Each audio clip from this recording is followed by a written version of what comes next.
Okay, hello everybody. We are now going to learn how to move to very specific locations on our screen. So what we're going to do is, oops, started that code, didn't mean to. What we're going to do is we're going to bring all of this over here, take it away from our start button. Now we're going to learn what this move button is, the first one, move 10 steps. So when I click on my sprite, it's going to move 10 steps. That's always going to move 10 steps to the right. Well, to the right of wherever, to the right of wherever it's facing. So it's upside down right now.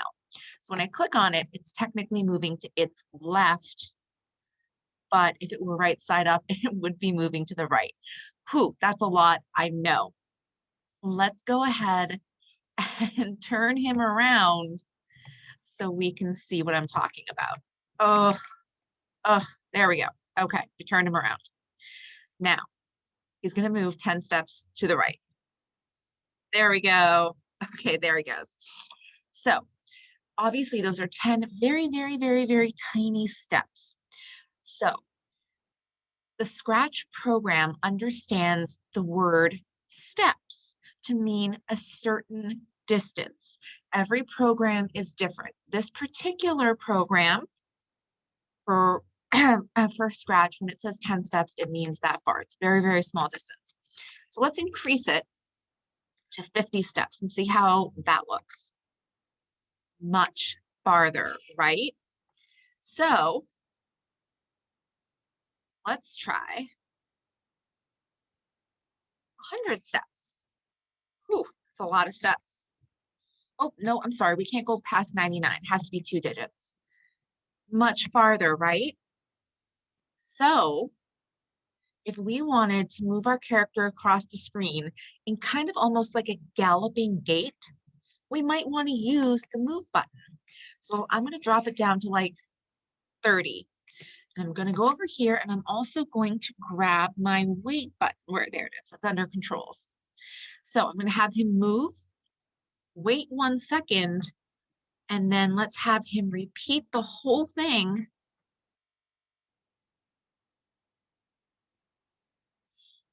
Let's have him repeat it 3 times. All right, so let's see what that looks like. See, so it sort of looks like he's walking across the screen or maybe almost trotting or galloping across the screen. So if you have a character that's maybe a horse, that would look pretty cool. But of course, you can use it if you have a human, if you have a bunny, if you have whatever kind of character you have, that's another option for your movement. So if you were just learning Scratch, this is a great place to sort of put a pin in it, stop now, and move on to lesson number 4. However, if you are a little bit more advanced or you've learned about graphing already in school, then you might want to hang around and watch this next part. So I'm going to get rid of all this, don't need it anymore. And what I'm going to do is come up here to motion, and I am going to pick this one. Go to x33, y negative 59. So these are our 2 variables, the 33 and the 59. We can change them to be whatever we want to be. But what are we talking about? Like what movement planes are we talking about? So let's take a look. Oh no, I lost my other tab. That's okay. It was a graph with quadrants. It was this one right here. I know it was. So let's take a look at this. You might be familiar with this, you might not. Essentially, this is a 4-quadrant Cartesian plane graph. So we know that this is our y-axis and this is our x-axis. An x and a y-axis are the planes on which we will move in Scratch. Scratch recognizes this whole little area right here as a 4-quadrant graph. So if you haven't done graphing yet at school, you might want to skip this one. I'm going to do my best to explain it as simply as I can, but I might not be able to. So let's try this.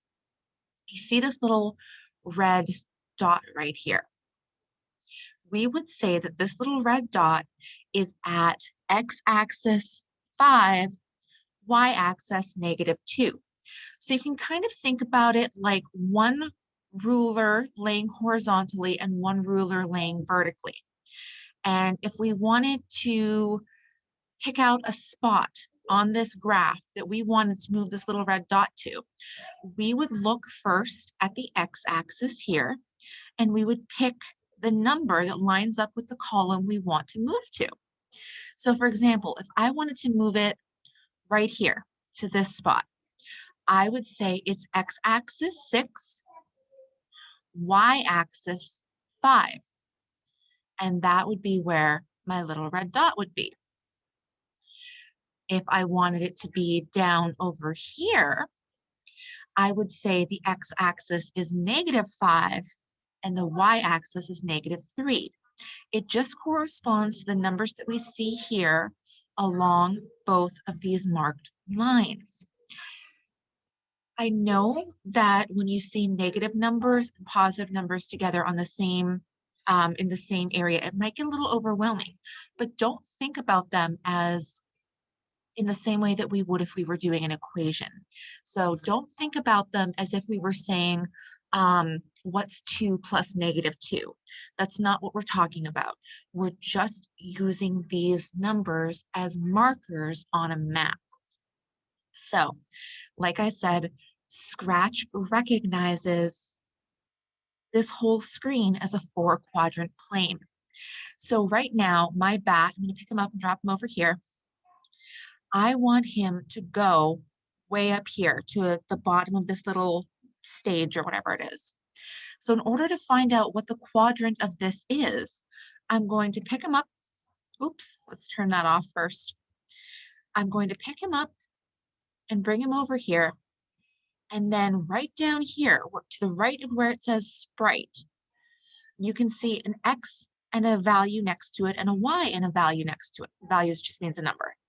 So that's telling me that the position that the bat is in right now is number 169 on the x-axis and number 125 on the y-axis. So that's where I want my bat to be. I'm going to come over here and write 169 and 125. And now I can move my bat wherever I want on the screen. And I'm going to drop him back. I'm going to put him over here. Where did I put him? I put him at -154, +86. It doesn't matter. I'm just trying to show you, you can always see the location of your sprite as it would be expressed on a graph right down here.